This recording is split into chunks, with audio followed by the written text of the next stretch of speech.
Namaste, good morning, good afternoon, and good evening. I'm your favorite RJ Sauji. Today I'm here with the immigration attorney, Mr. Santhosh Somireddy Garu. He is here to tell us about more on the immigration cap registration, like visa, H1B visa, cap registration, and some more details regarding that. So let's welcome him. Hi, Santhosh Reddy Garu. How are you? Hello, Andy. Doing good. Thank you. How are you? Yes so మరి మనకి మళ్ళీ March వచ్చింది అంటే ఇంక అందరూ visa filing everyone be busy in filing for their visas right H1B candidates everyone. Yes, yes, yes, yes. Yes, and so this is a very critical and crucial time. So and it has been announced that the initial registration for this year, like for the fiscal year 2023, is between March 1st through March 18th, right? Yes, yes, yes. Yes. So So before can we you give a brief description about this? hello, Lakshmi garu. Before Yeah, we get yeah. in, let us have a small disclaimer, and then I'll Uh-huh. introduce myself, and then we can get into the topic. Sure. So, hello everyone. My name is Santhosh Somireddy. I'm the founder of Somireddy Law Group. We're a full-service law firm with offices in Virginia, New Jersey, and India. Our core areas of practice include immigration, litigation, corporate, and employment law. So before we get into the topic, a small disclaimer. Uh-huh. Anything that we discuss here today should not be construed as a legal advice. We want you to seek independent advice, make any decisions based on the information that we discuss today. Neither NRI Radio or Somireddy Law Groups assumes any responsibility for any mistakes or omissions during this call. So we want to make it very clear before we continue with this topic.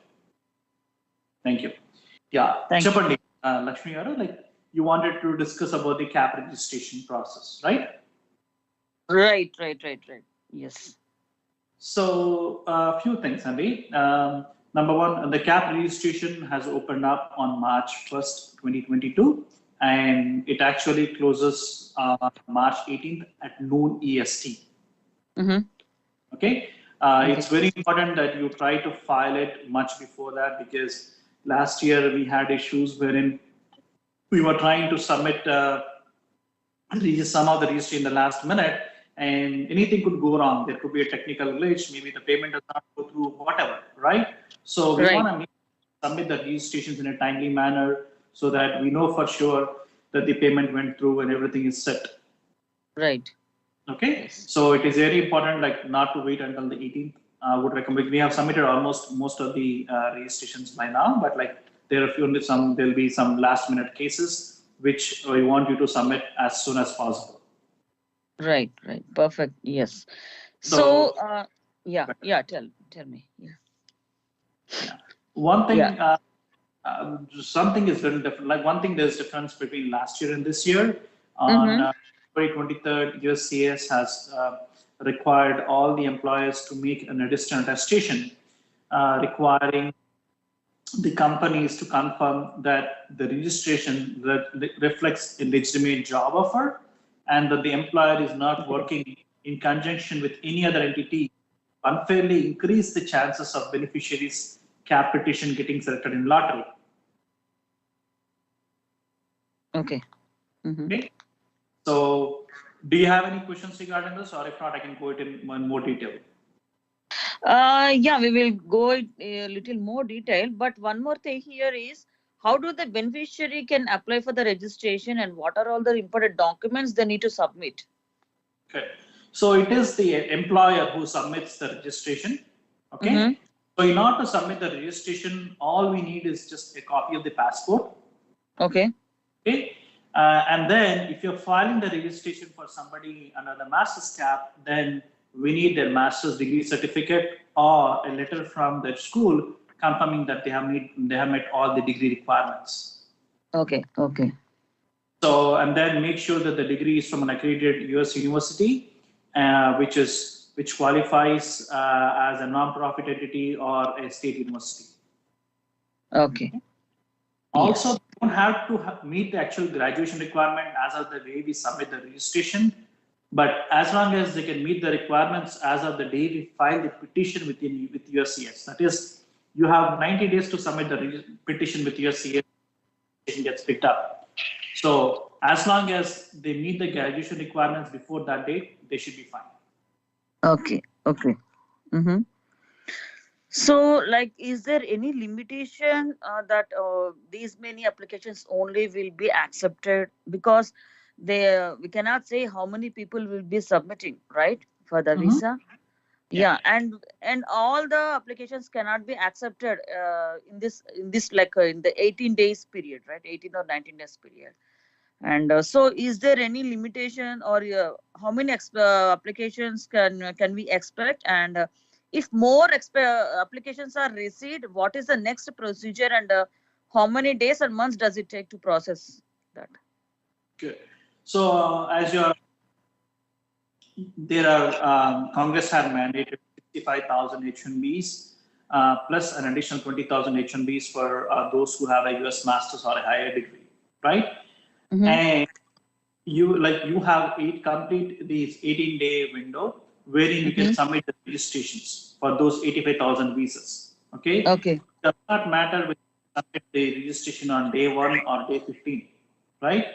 You have equal chances of getting your petition picked up in lottery, but it is better to submit it as soon as possible. In that way, you don't have to go through any issues with the registration process in itself, right? Okay. So, but the chances would be the same whether you submit the registration on day 1 or day 18. Okay. But one thing is that the employer has to confirm that it's the registration reflects a bona fide legitimate job offer. Okay. So you cannot just submit a registration without having anything in pipeline. Okay. Okay. Yes. And also, multiple employers cannot work in conjunction. Like, for example, there cannot be like 3 or 4 employers who are trying to submit registration for the same candidate for the same position just to increase the chances of his petition getting selected in lottery. Okay. Right. If USCIS finds out that somebody is doing that, then they will cancel all the registrations submitted on behalf of the beneficiary. So it is very important that if there is more than one employer submitting the registration for a candidate, they have to have a separate bona fide job offer available for that beneficiary. Okay. Yeah. Yes. Go ahead. Do you have any question on this one? Yeah, I have suddenly got a doubt. So sometimes what happens is individual, they will be doing 2 or 3 jobs, and through that client or someone, they will be applying for the visa. So as you said, on a single person, like on one name, many applications cannot be submitted. And if you reject all those applications, will the candidate will get a chance to resubmit again? Well, he can do it next year. So it's not the candidate who is submitting this registration, it's the employer who is doing it. That is right? Employer. So the employee will lose his chance of registration, like registration chances here. Okay. But so just FYI, like for example, if assume that the client filed registration for the candidate, the vendor filed it, and then one of the employers filed for his registration. So if the employer's registration gets picked up, and then they file the H1B petition using the vendor and the client, and if USCIS finds out that both the vendor or the client, any of them, if they have filed a registration for the same candidate, then they might invalidate all the registrations, saying that they were all working together in conjunction in order to submit multiple registrations on behalf of the beneficiary, and hence it's unfairly increasing the chances of his petition getting picked up in lottery. Okay. So you have to be very careful. Make sure no 2 employers are using the same project or same position for the beneficiary. Okay. Yes. Got it. Yes.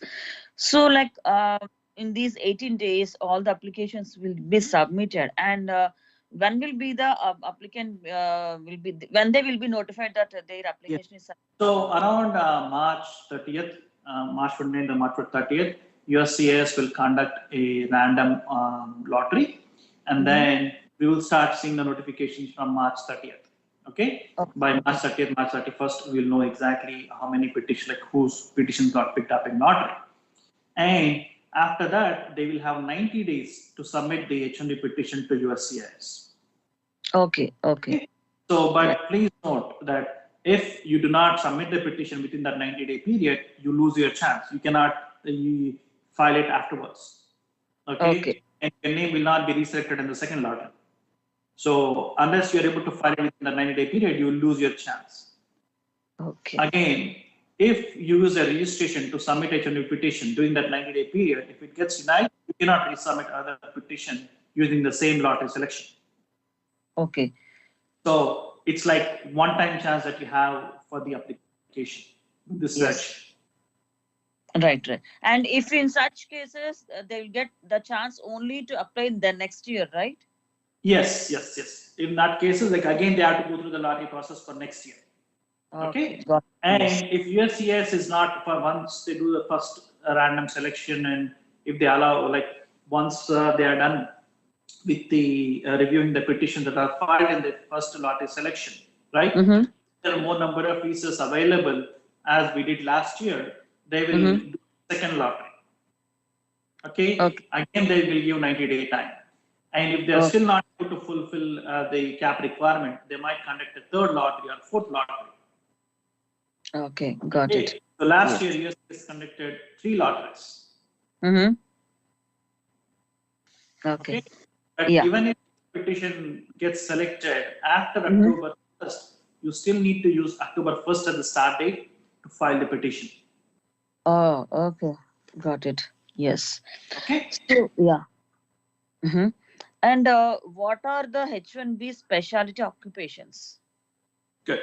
So, to qualify for H1B, there are 3 things that we need to meet.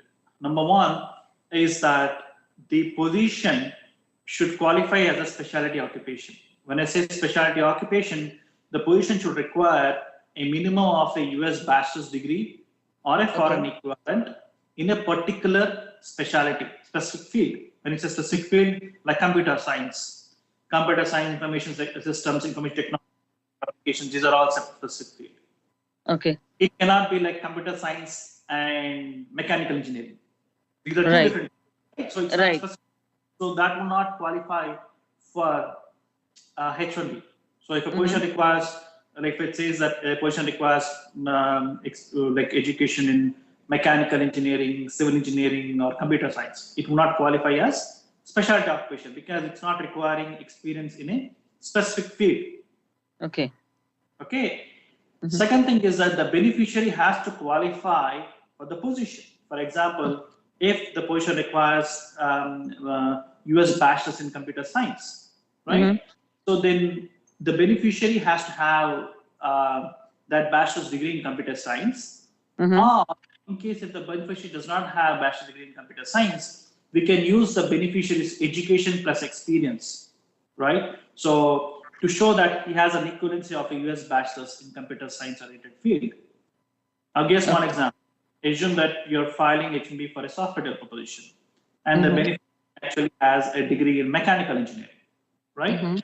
So even in cases, if we are able to document, and if the beneficiary has, and if you're able to document that he has a certain number of years of progressive experience, then we can do an education plus experience evaluation for the beneficiary, and if it comes out to be an equivalency of a bachelor's degree in computer science, then he will qualify for that position. Okay. Got it. Third thing is we have to prove that there is an employer-employee relationship between the petitioner and who is the employer and the employee. Which goes into right control and all. But now with this new ITSR memo and all that stuff, the USCIS is not going after the right of control issues in that strict way. So that is the reason why they have not been pretty much less than 1% denials on any H1s filed in the last 1.5 years. Like everybody is getting H1s approved. Yes. So that is a good thing. And also, typically, H1B is approved for complete 3 years unless you are requesting for a shorter period, or if the beneficiary has already met the 6-year requirement, 6-year limit on his H1B. Okay. So I have a small doubt here. Sometimes what happens is an applicant frequently, if he changes a company, if he changes a job, right? So, like for example, one applicant, he's working in a company under a client, and within no less time he changes to another client. And is he also applicable to apply for the H1B? Are there any rules against to that? No, an employee is free to, like, it's an at-will employment, right? So he's free to move to any employer whenever he wants to. Okay, but there is one. So person has filed a cap registration, right?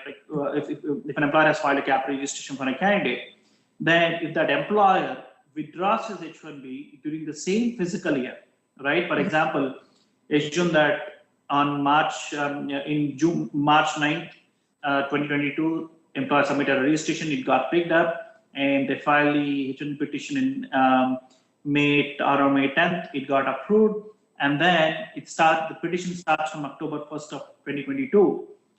So in case if the employer withdraws the petition before September 30th of 2023, then there is a chance that his cap number will be recaptured. So if that happens, then he has to go through the cap process again. Okay. Also, USCIS revokes the H1 petition for fraud or misrepresentation, then also the cap number will be recaptured. Okay. So you have to be very careful. I recommend that the employees stick to their employers at least for 1 year, so that the petition is not withdrawn by the employer. Right. Yes. Cap lottery process. Yes. And is the labor condition application required? And what is ETA 9035 certified by the Department of Labor? Good. So before you file H1 petition with USCIS, we have to get certain certifications from Department of Labor saying that, hey, this position that we are filing the petition for, we are paying the minimum wage, and then it does not affect the typical US worker here. So for that, we have to file what is called labor condition application with Department of Labor. Okay.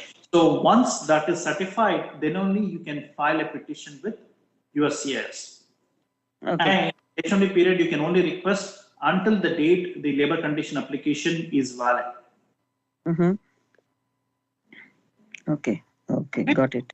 Yes. So yeah, let's go through some of the pitfalls. Like a lot of people make mistakes when doing the cap registration, and then we'll discuss some timelines too.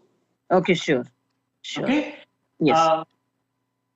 In order to qualify for master's cap, right? The student need not meet the master's cap registration requirement as of the day we file the registration.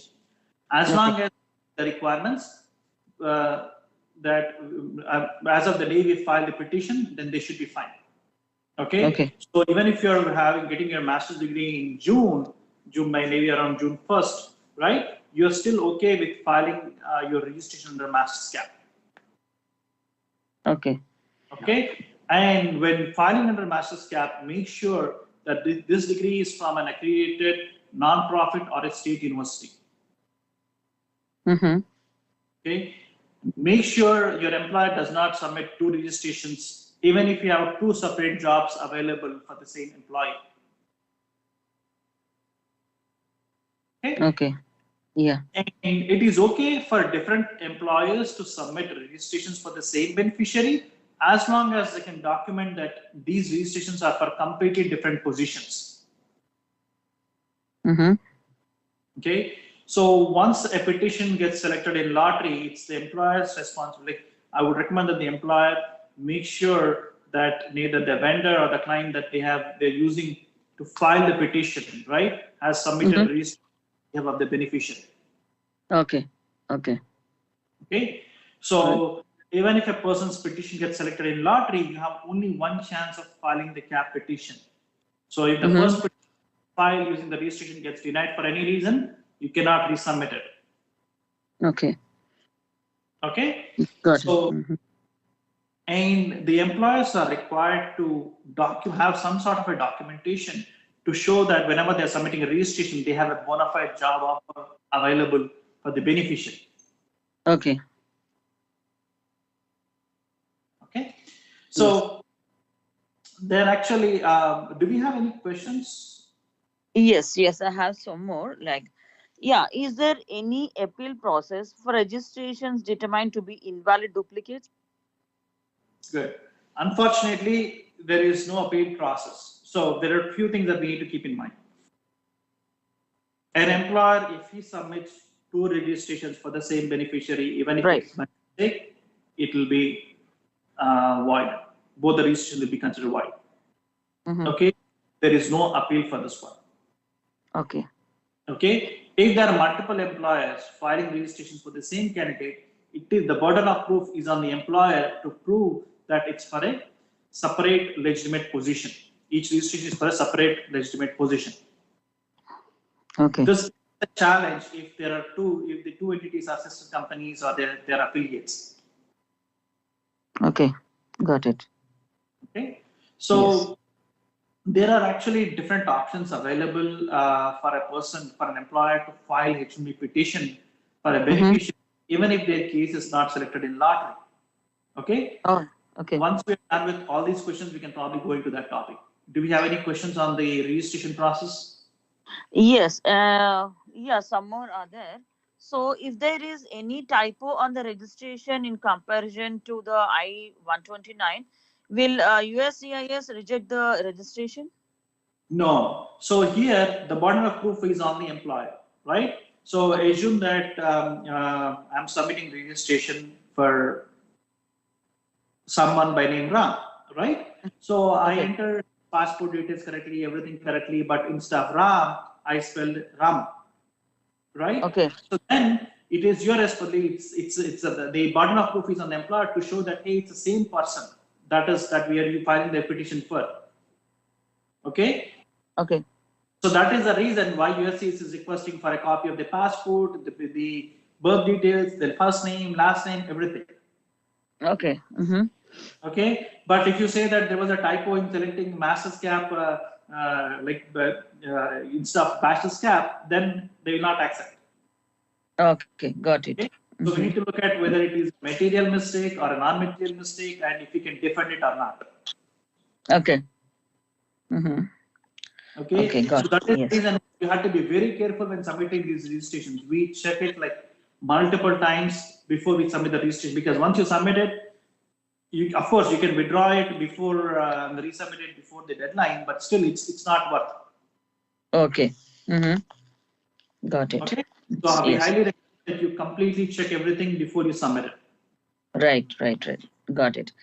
So, what start date should petitioners with selected registration indicate on their form I-129? October 1st should be the start date. Okay, even if you're filing it earlier or late, we recommend that you just use October 1st start date.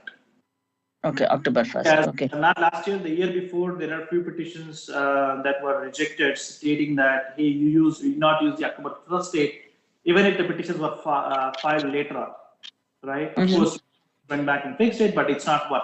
So use October 1st as a start date. Okay, got it. Yes. So where should a petitioner with a selected registration file their form I-129 and supporting documentation? Yes. So when you receive the selection copy, right? So it shows whether your petition got selected in master's cap or regular cap. Okay. It also indicates the service center where you need to file the petition. Okay. So it's, for example, I file 10 petitions. Maybe there are a few that got picked up in H1 like master's cap, some under regular cap, some might go to California, some might go to Vermont Service Center. So you need to check the notice and send it to the appropriate service center. Okay, the service center will be indicated on the selection notice. Okay, so if you submitted the registration on the master's cap, but your petition got selected in bachelor's, then you have to select a bachelor's only and submit the registration, like they submit the petition. Even though you are submitted using master's, since it got selected under bachelor's cap, you have to mention it as bachelor's cap and when submitting the actual H1B petition. Okay, got it. Yes. So will the system prevent the representative and the registrant from both entering the same beneficiary? Good. So typically the way it happens is, as a representative, we enter the information. Okay, and whatever we have on that screen, right? So we have a button wherein we can click on it and it will show if you are submitting any multiple registrations for the same beneficiary. Okay. But if the petition is doing it separately without our knowledge, then there is no way for us to check it. Okay. So as long as you're doing it in one screen, you can easily check if you're doing it for multiple beneficiaries. Sorry, if you're doing multiple registrations for the same beneficiary. Right. Okay. So once we submit the information with USCIS on the website, then we generate a passcode which we share with the employer to enter the once the employer enters the passcode, then we can go ahead and submit the registrations. Got it. Very good. Yes. So we have one more point. A H1B cap submission petition, including a petition for a beneficiary who is eligible for the advanced degree exemption, they only be filed by a petitioner whose registration for the beneficiary named in the H1B petition was selected. So what is the process for that registration process? So once they petition, for example, if an employer submitted the registration, right? What it says is that same employer can submit you can use that registration. That particular employer can use that registration to submit the H1B petition for that particular beneficiary. So you cannot be using it for that person, or some other entity cannot use it for the same person. Yes. Right. So do you want to add any more important points on the cap registration? Yeah. So even if what I wanted to say is, even if the petition does not get selected in lottery, there are other options available wherein employers can still file H1Bs for the candidates. Okay. There are basically three options available. One option is for non-profit entities, governmental entities, or any research organizations.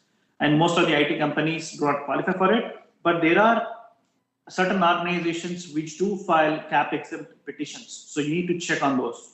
Okay. And there are a lot of places where they may require IT personnel also to work on their projects, and they can file H1 cap exempt H1B. Okay. Please note that the cap petitions can be filed for even part-time positions. It need not be a full-time position. The employer has position available for 10 hours or 15 hours. They can still submit a cap petition using those for that part-time position. Okay. Now we'll go through these three options. The first one is non-profit organizations, governmental organizations, or any research organizations.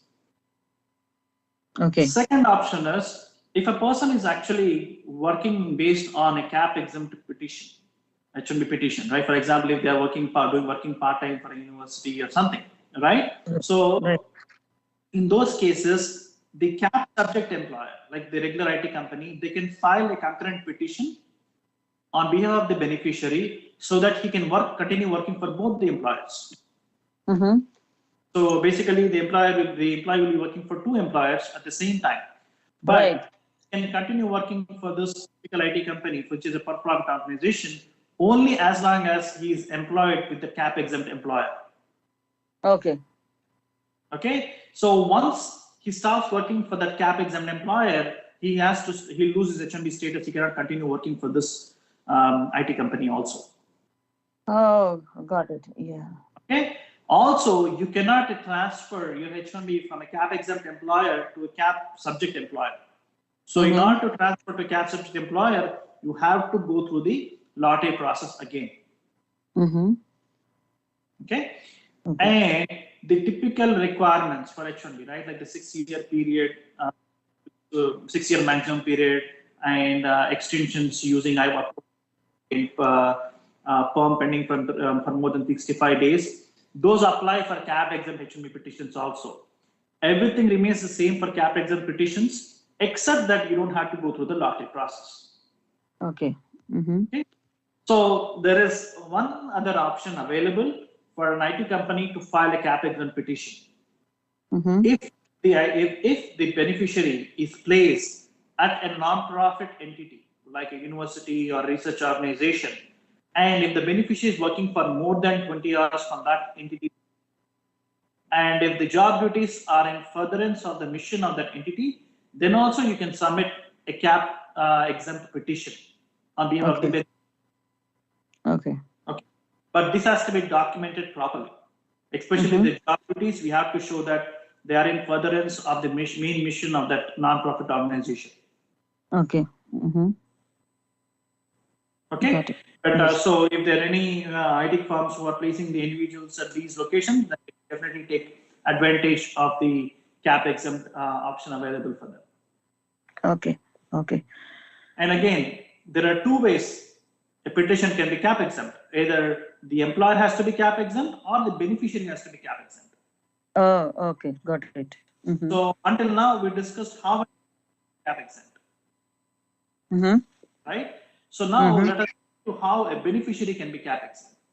A beneficiary cap exempt if he has previously, if there was a previous H1B petition filed on his behalf. Right? For example, if you're filing a transfer, you're already cap exempt because you already have an H1B petition that is approved on your behalf. Okay? But make sure that that initial petition that was used to get your cap,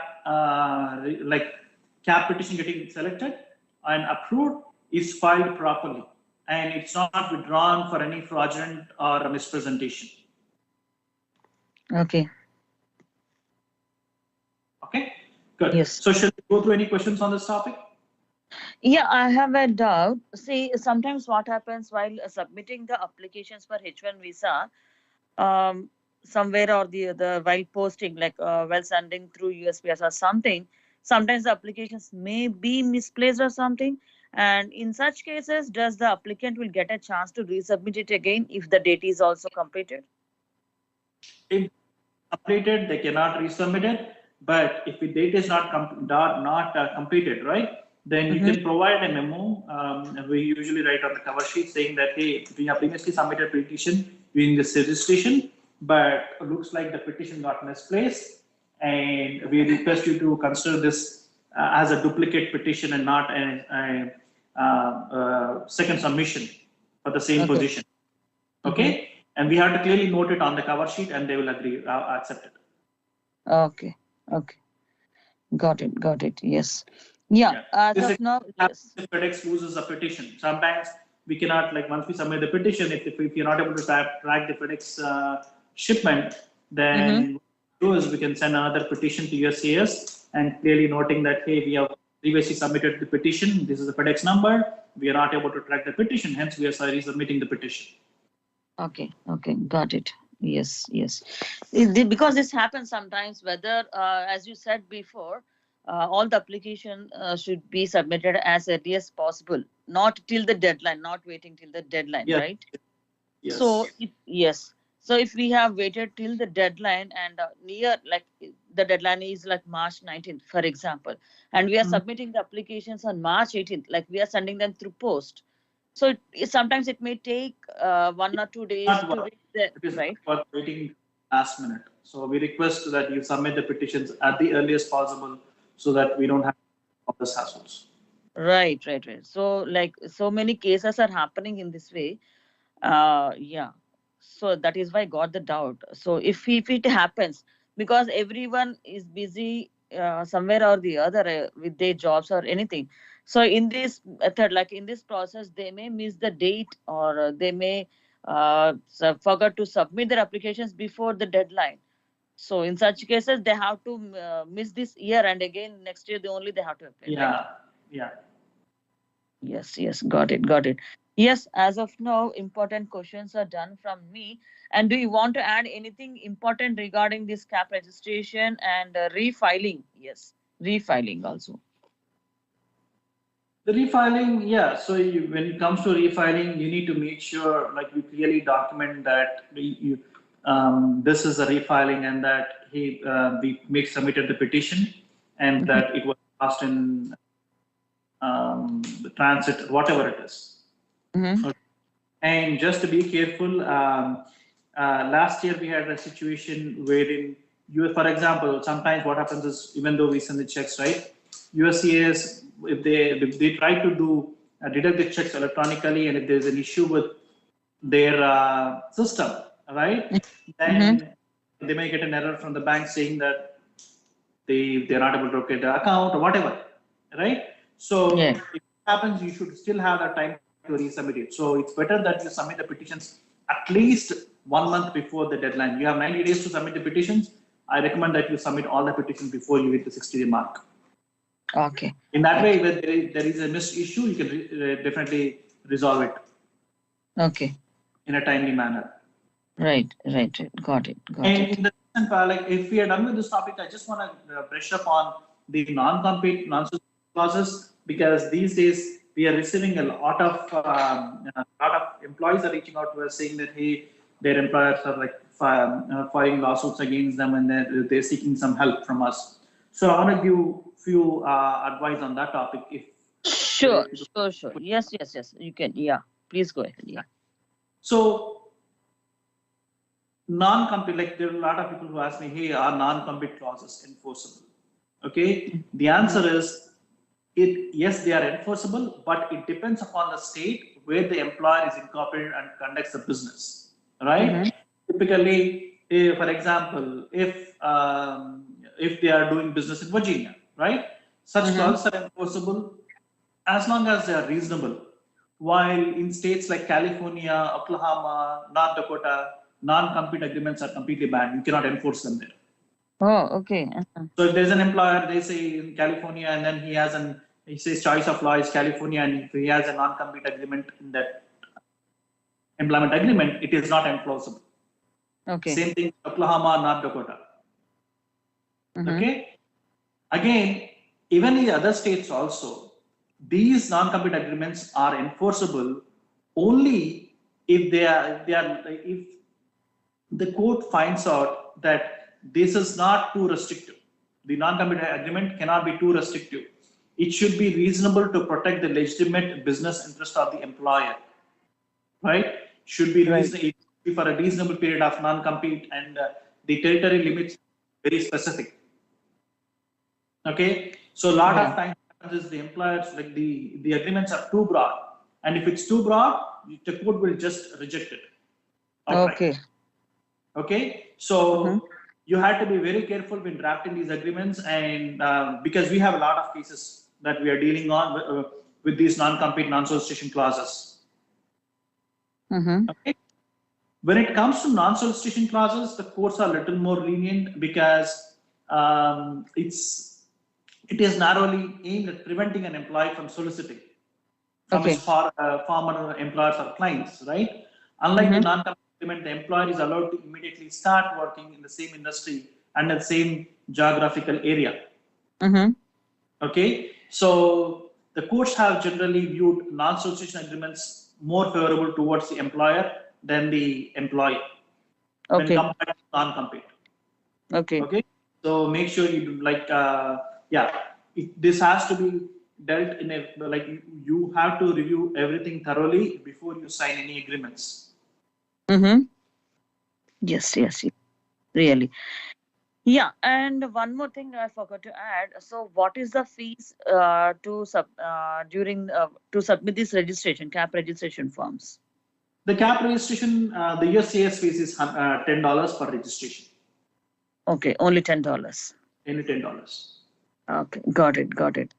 So I think now everyone is busy since like the USCIS will be busy in getting all the applications. Already the cap registration has started since March 1st, right? Yeah, Yes. and so all the attorneys are busy right now. Oh, So yes, yes, yes.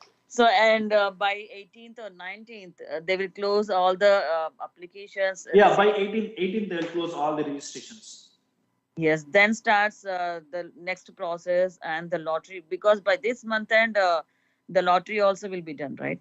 Yes. So everyone should be attentive while submitting the applications, rechecking them once or Sure. twice.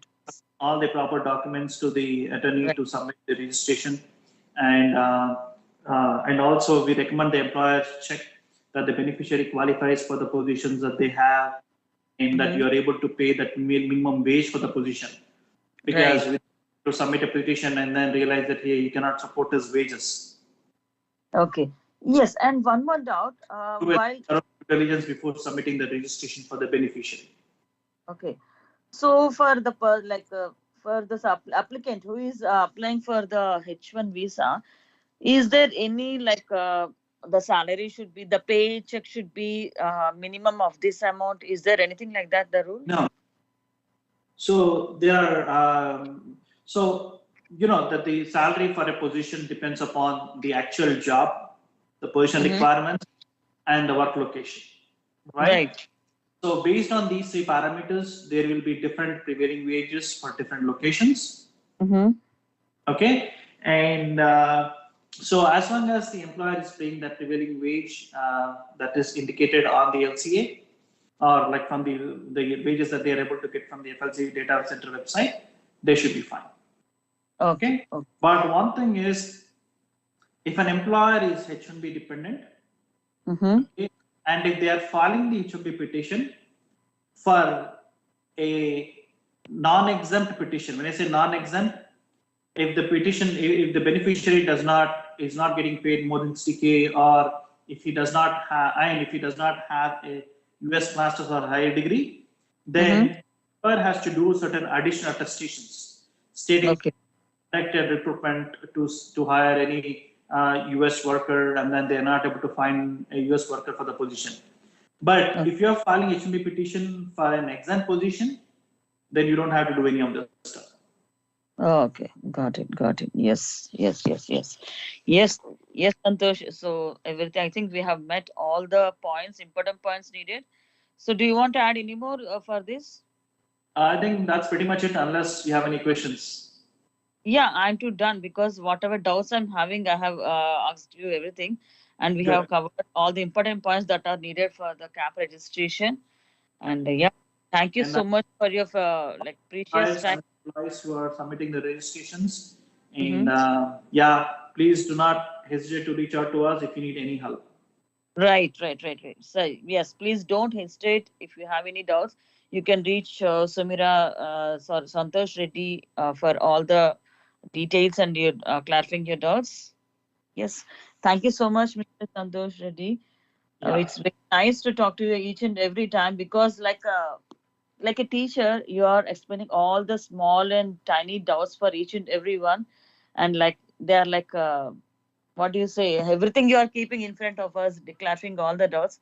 So I think everyone will be happy to submit all their CAP registration documents on time. So I think, let us see how many will be selected this year. Yeah. Right. Yes. And if you have any questions, shoot me an email at info@somireddylaw.com. Right.